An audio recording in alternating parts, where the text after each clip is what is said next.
দার্জিলিং হোক বা হিমালয়, কেরালা হোক বা মেঘালয়, ভারতীয় রেলের কিন্তু প্রত্যেকটাতেই একটা অদ্ভুত ভূমিকা আছে। সেরকমই কিছু আজকে আমাদের এই বৃষ্টি ভেজা রেলযাত্রার গল্প। আর এই গল্পের সূত্রধার 13125 কলকাতা থেকে সাইরাঙ্গামী Kolkata Sairang express. Welcome back to another mini blog. Guys এখন সময় বলছে ঘড়িতে দুপুর 1:05 আর আমরা যাব সাইরাং এক্সপ্রেসে করে গুয়াহাটি। কিন্তু আজকে এত বৃষ্টি হয়েছে কলকাতায়, কি আর বলবো। গুয়াহাটির ট্রেন মানে সাইরাং এক্সপ্রেসটা ক্যান্সেল হয়ে গিয়ে সন্ধ্যে 6টায় হয়ে গেছে। স্টেশন থেকে দুপুর 12:25 ট্রেনটা ছিল, আর আমরাও মোটামুটি 12:27 বা 25-এর মধ্যেই ঢুকে গেছিলাম। মানে খুবই কষ্ট করে ঢুকেছিলাম। পুরো কলকাতায় জলে জলাময়, কিন্তু এখানে এসে জানলাম কি ট্রেনটাই পুরো আর কি বাতিল হয়ে গেছে। আর সন্ধ্যে 6:30 দিয়েছে, মানে ওখানে কটায় পৌঁছাবো ঠিক যাই না। ঘরের প্যান্ট পরে আমি জাস্ট চলে এসেছি। এখন তো কারেন্টলি একটুখানি রোদ বেরিয়েছে, সূর্য মামা একটু দেখা দিয়েছে। কি হবে সেটা পরেই দেখা যাবে, আর যেটা হবে সেটা আমাকে অ্যাকসেপ্ট করে নিতে হবে। কেমন লাগছে বাইরে খেয়ে? আমার প্রথম এক্সপিরিয়েন্স। ওর প্রথম এক্সপিরিয়েন্স দূরে কোনো ঘুরতে যাওয়ার আর বাইরে খাওয়ার। ট্রেন তো রিশিডিউল হয়ে গেছে, এই থেকে খাবার বানিয়ে আনা হয়েছে, সেটাই এখন দুপুরবেলা আপাতত খাওয়া হবে। ট্রেন তো রিশিডিউল হয়ে গেছে, তাই আইআরসিটিসির ওপর কোনো ভরসা করলে চলবে না, আর বাড়ির খাবারের কোনো বিকল্পও নেই। ট্রেন ক্যান্সেল হয়ে যাবে কিনা আমার সেটাই একটা সন্দেহ। দেখো কীরকম বৃষ্টি হচ্ছে, কী লেভেলের বৃষ্টি হচ্ছে ভাই সাব। এখানে চলছে লুডো। আমি ভাবছি এখানে একটুখানি বিশ্রাম নেব। খাওয়া দাওয়া আমাদের কমপ্লিট। বাইরে তুমুল বৃষ্টি হচ্ছে। যখন আমি ঘুম থেকে উঠলাম তখন দুপুর গড়িয়ে বিকেল হয়ে গেছে। জানতে পারলাম যে আমাদের ট্রেন সন্ধ্যে 6টার জায়গায় রাত্রি 11টার সময় ট্রান্সফার করে দিয়েছে। এটা শুনে মনে হলো ভগবান সত্যি আজকে আমাদের ধৈর্যের পরীক্ষা নিচ্ছে। গাইস, ঘড়িতে এখন রাত 9:25। আর আমাদের ট্রেন ছাড়ার কথা ছিল দুপুর 12:25। এত লেট করে ফাইনালি ট্রেন এখন অ্যানাউন্স করেছে ট্রেন হচ্ছে ঢুকবে। সেই শুনে আমার বোন পুরো প্রায় পাগলই হয়ে গেছে।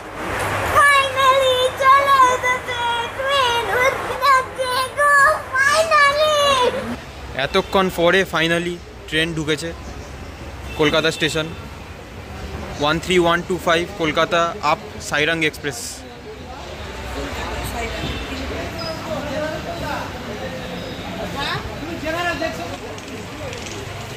কলকাতা সাইরাং এক্সপ্রেস। আমাদের কামরা হচ্ছে M1 আমাদের সিট আছে, সবাই দাঁড়িয়ে আছে। এত লেটে ট্রেন দিয়েছে, মানে সবাই আর কি বিরক্তই হয়ে গেছে। হ্যাঁ, M1 চলো। কিন্তু ফাইনালি ট্রেনটা এসছে, এটাই সব থেকে বড় কথা। পুরো ঝাঁ চকচকে ট্রেন, কিন্তু ঝাঁ চকচকে দিনটা হলে ভালো হতো। দিনটা কালো কিন্তু ট্রেনটা আলো, তাই তো? এটা হচ্ছে M1 বগি, কিন্তু এখনও ট্রেনের গেট খোলেনি। এই যে কলকাতা থেকে সাইরাং এক্সপ্রেসটা, এটা ফার্স্ট ইনঅগারাল রান হয়েছিল 10 সেপ্টেম্বর 2025-এ। আর আজকে 23 সেপ্টেম্বর 2025, পুরো 10 দিন পর আমি এই ট্রেনটার এক্সপিরিয়েন্স নেব। এখনও লোকো হচ্ছে কানেক্ট হয়নি। কানেক্ট হওয়ার পরে তোমাদেরকে দেখাবো কীরকম ট্রেনটা লাগে।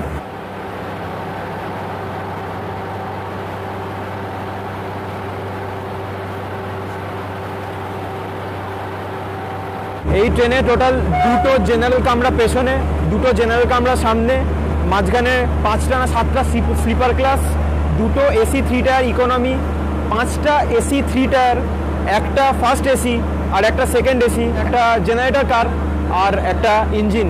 এই নিয়ে আমাদের ট্রেন কলকাতা স্টেশন থেকে সাইরাংয়ের উদ্দেশ্যে সাইরাং এক্সপ্রেস। রাত তখন 12:05।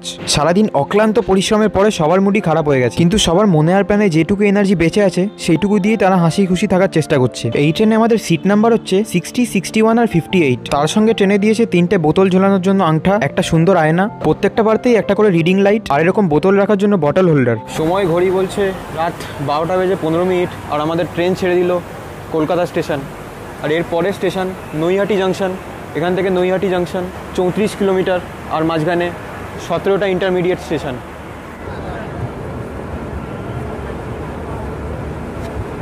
রাতটা এতটাই হয়ে গেছে কি তোমাদের কি আর দেখাবো। আমাকে গিয়ে এখন শুতে হবে। চোখ মুখ দেখে বুঝতে পারছো সারাদিন কতটা ধকল গেছে। ট্রেন ছেড়ে দিয়েছে, এটা খুব একটা আনন্দের খবর, কারণ ক্যান্সেল হয়নি। এখান থেকে অনেক ট্রেনই ক্যান্সেল হয়ে গেছে।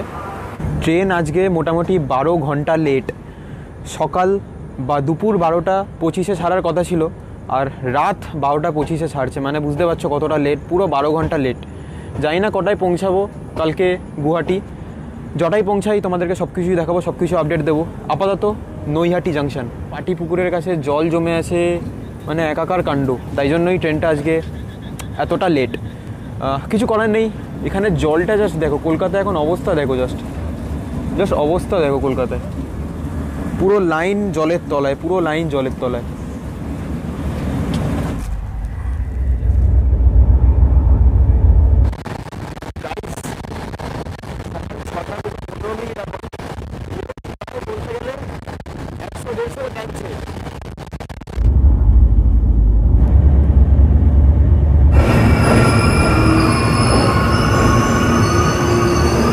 ট্রেন আমাদের এসে দাঁড়িয়েছে নিউ ফারাক্কা জাংশনে। এখন সকাল 6:40। নিউ ফারাক্কাতে দাঁড়াবে 2 মিনিট আর তারপর ছেড়ে দিয়েছে নিউ ফারাক্কা জাংশন। যতই বলো ইন্ডিয়ান রেলওয়েজে ট্রাভেল করার কিন্তু একটা আলাদাই মজা। সকাল সকাল গেটের সামনে এসে দাঁড়াতে একটু ভালোই লাগে। হালকা হালকা রোদ আসছে, আর এই পাশে তেমন হালকা হালকা টেম্পারেচার একটু ড্রপও হয়েছে, কলকাতার মতো অতটা একটু প্যাচে গরম না। ফারাক্কা ব্যারেজে জাস্ট জল কতটা দেখো, বাপরে বাপ।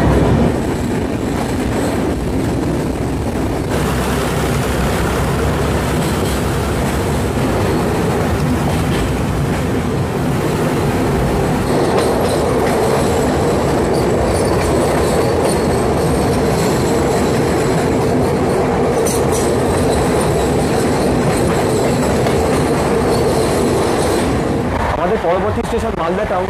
নিউ ফারাক্কা মালদা টাউনের মাঝখানে 35 কিলোমিটারের ডিস্টেন্স আর 5টা ইন্টারমিডিয়েট স্টেশন।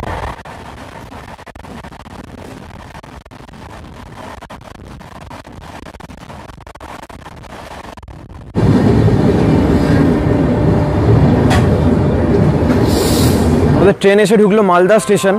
এখন বাজে ঘড়িতে সকাল 7:16। আমি একটু নিচে নেবে চায়ের খোঁজ করছি, কিন্তু চা তো পাওয়া যাচ্ছে না কোথাও। দেখি কোথায় পাওয়া যায় চা। আমাদের ট্রেন মালদা স্টেশনে 10 মিনিট দাঁড়াবে, এখানে 10 মিনিটের হল্ট আছে, আর মোটামুটি 10-15 মিনিট লেটেই চলছে। মানে যা 12 ঘন্টা লেট করেছে সেটা তো আছেই, প্লাস ওটার থেকেও 10-15 মিনিট লেটেই চলছে ট্রেন। চা না পাওয়ায় একটা কফি নিয়ে নিলাম, এবার এটাই খাওয়া যাক আজকে সকালে। কফি তো আমি এমনিও খাই, ডার্ক কফি খাই, কিন্তু এটা দুধ দেওয়া কফি। দেখি মালদার কফি কীরকম। এলাচ দিয়ে বানিয়েছে, ঠিকই আছে কফিটা, কিন্তু চা হলে একটু ভালো হতো।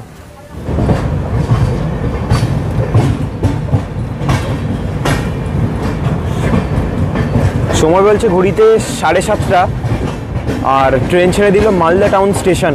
এই মালদা টাউন স্টেশন থেকে ট্রেন একটা এমন অদ্ভুত কার্ভ নিল, যেটা দেখে আমার মন ভালো হয়ে গেল। রেলের 3 প্রকার বৈশিষ্ট্যের মধ্যে একটা বৈশিষ্ট্য হলো এই কার্ভ নেওয়া। যারা রেলকে ভালোবাসো তারা আমার কথার সঙ্গে সহমত হবে।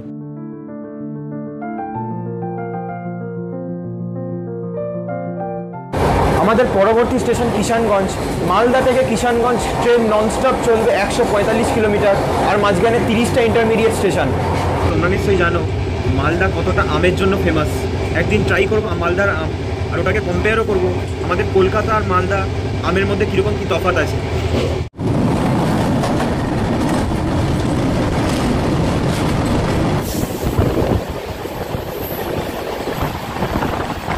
বলে রাখা ভালো, আমাদের ট্রেনে কিন্তু কোনো প্যান্ট্রি কার নেই। সাইড প্যান্ট্রি আছে আর ই ক্যাটারিং আছে, কিন্তু যেহেতু এত লেট করে দিয়েছে আমাদের ট্রেন, সেহেতু ই ক্যাটারিং তো অ্যাভেলেবেল দেখাচ্ছে না। তবুও আমি চেষ্টা করব আর কি, এনজেপি থেকে ই ক্যাটারিং যদি পাওয়া যায়, জোম্যাটোতে আমি চেক করব, যদি পাওয়া যায় তো নিয়ে নেব। সকাল থেকে এখনও কিছু খাওয়া হয়নি, তো আমি ট্রেনের লোকদেরকে বলেছিলাম যদি কিছু খাওয়ার ব্যবস্থা করতে পারে, কিন্তু ওরা বললো যেহেতু প্যান্ট্রি কার নেই সেহেতু কিছু ব্যবস্থা হবে না, বাট চা টুকটাক খাবার দাবার ওরা ব্যবস্থা করে দিতে পারে, কিন্তু ওই অমলেট ওগুলো দিতে পারবে না। মানে ওটাই একটা প্রবলেম এই ট্রেনটা, এত দূর জার্নি, তারপরে এতটা লেট করে দিয়েছে। সকালে তো খাওয়া কিছু হয়নি। আজকে এই সময় আমরা গুয়াহাটিতে থাকতাম যদি কালকে ট্রেন একদম টাইমে থাকতো, কিন্তু আনফর্চুনেটলি।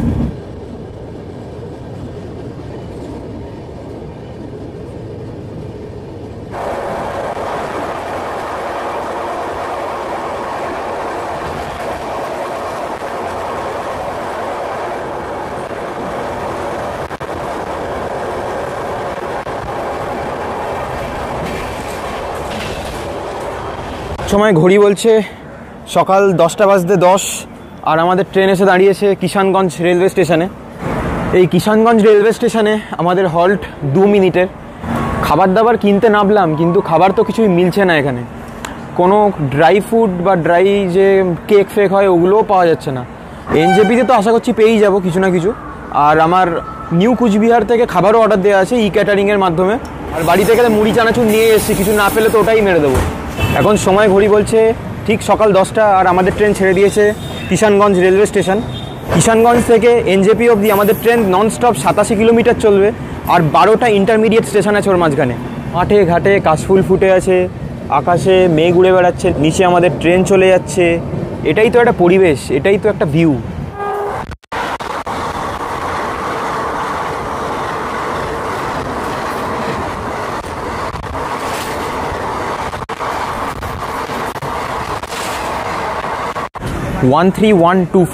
কলকাতা থেকে সাইরাঙ্গের উদ্দেশ্যে এই সাইরাং এক্সপ্রেস টোটাল 4টে রাজ্য কভার করে। একটা হচ্ছে ওয়েস্ট বেঙ্গল, যেটা থেকে ছাড়ে। সেকেন্ড হচ্ছে বিহার দিয়ে যায়।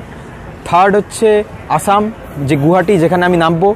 আর ফোর্থ হচ্ছে মিজোরামের সাইরাঙ্গের লাস্ট স্টেশন অবধি যায়। এখন সময় ঘড়িতে বলছে 11:30, আর আমাদের ট্রেন এসে দাঁড়িয়েছে নিউ জলপাইগুড়ি স্টেশন। জলপাইগুড়ি আসার কথা ছিল কাল রাত 9টায়, কিন্তু এত দেরি করেছে। আজ সকাল 11টার সময় ফাইনালি নিউ জলপাইগুড়িতে আমাদের ট্রেনটা এসে পৌঁছেছে। নিউ জলপাইগুড়িতে আমাদের ট্রেন দাঁড়াবে 10 মিনিট। যারা খাবার নিয়ে আসেননি তারা এই স্টেশনে খাবার পেয়ে যাবেন, পরিমাপ্ত খাবার পেয়ে যাবেন। থালি সিস্টেমে যেটা দেয় খাবার, সেটা পেয়ে যাবেন আইআরসিটিসির। আর এই স্টেশন থেকে কারেন্ট রিজার্ভেশনও হয়, মানে RLWL যেগুলো হয়, RLWL রিমোট কোটা ওয়েটিং লিস্টের যে টিকিটগুলো এই স্টেশন থেকে, ওগুলো কনফার্ম হওয়ার চান্স সবথেকে বেশি থাকে। এখন ঘড়িতে 11:40, আর আমাদের ট্রেন ছেড়ে দিয়েছে নিউ জলপাইগুড়ি স্টেশন। এর পরের স্টেশন হচ্ছে নিউ কুচবিহার। যারা দার্জিলিং, সিকিম, কালিম্পং যাবেন না, তাদেরকে এই স্টেশনেই নামতে হবে। এই স্টেশন থেকে নেবে বাইরে থেকে গাড়ি ধরে দার্জিলিং বেরোতে হবে। আমি একদম ছোটোবেলায় দার্জিলিং এসেছিলাম, তখন হয়তো কিছু জিনিস মনে আছে। একবার দার্জিলিংও আসতে হবে। দার্জিলিং বলতে একটা বাঙালিদের ইমোশন, আর কিছুই না।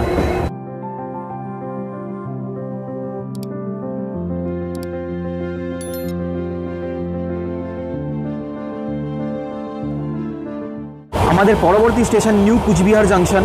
এনজেপি থেকে নিউ কুচবিহার পর্যন্ত 128 কিলোমিটার পথ আমাদের ট্রেন অতিক্রম করবে। আর মাঝখানে পড়বে টোটাল 17টা ইন্টারমিডিয়েট স্টেশন। নর্থ বেঙ্গলে ট্রাভেল করার সময় এই চা বাগানগুলো দেখতে কিন্তু মারাত্মক লাগে। চা বাগান দেখতে দেখতে একের পর এক স্টেশন ক্রস করতে করতে আমি শুধু সময় গুনছিলাম।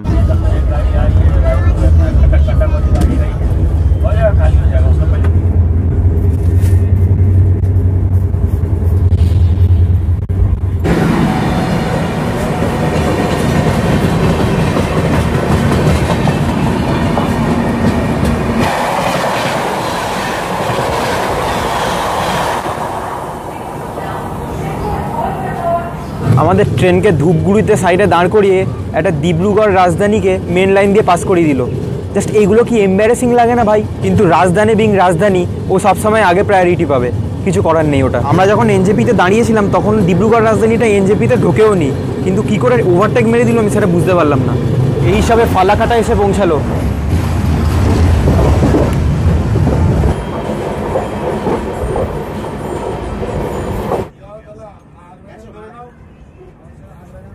এখন ঘড়িতে 1:45, আর আমাদের ট্রেন এসে দাঁড়িয়েছে কুচবিহার জাংশন, প্ল্যাটফর্ম নাম্বার 1-এ।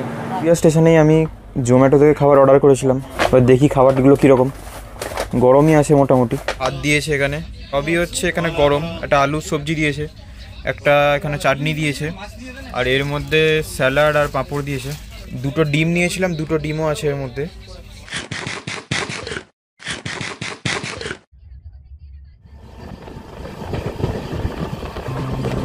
ঘুম থেকে উঠে দেখলাম আমাদের ট্রেন তখন চলছে নরনারায়ণ সেতুর ওপর দিয়ে। 2.2 কিলোমিটার লম্বা এই সেতু বঙ্গাইগাঁও আর গোয়ালপাড়কে কানেক্ট করে। এই ব্রিজের নিচ দিয়ে চলে ট্রেন, আর ওপরে ন্যাশনাল হাইওয়ে 6।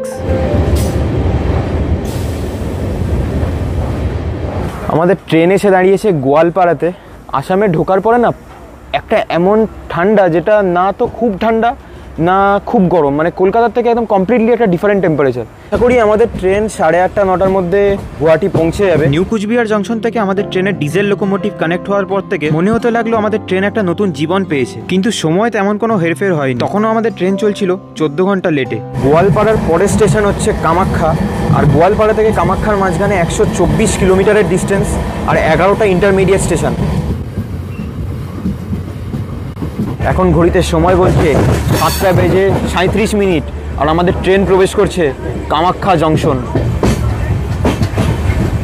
যারা মা কামাখ্যার মন্দিরে পুজো দিতে চান তাদেরকে এই স্টেশনেই নামতে হবে। এই স্টেশন থেকে নেবে অটো, টোটো বা উবের করে কামাখ্যা মন্দিরে যেতে হবে। কামাখ্যা জংশনে আমাদের ট্রেন দিয়েছে প্ল্যাটফর্ম নাম্বার 1-এ। যেহেতু আমাদের ট্রেন আজকে লেট, কামাখ্যা জংশনে বেশিক্ষণ দাঁড়ালো না, 2-3 মিনিট দাঁড়িয়েই ট্রেন ছেড়ে দিল কামাখ্যা জংশন 7:42।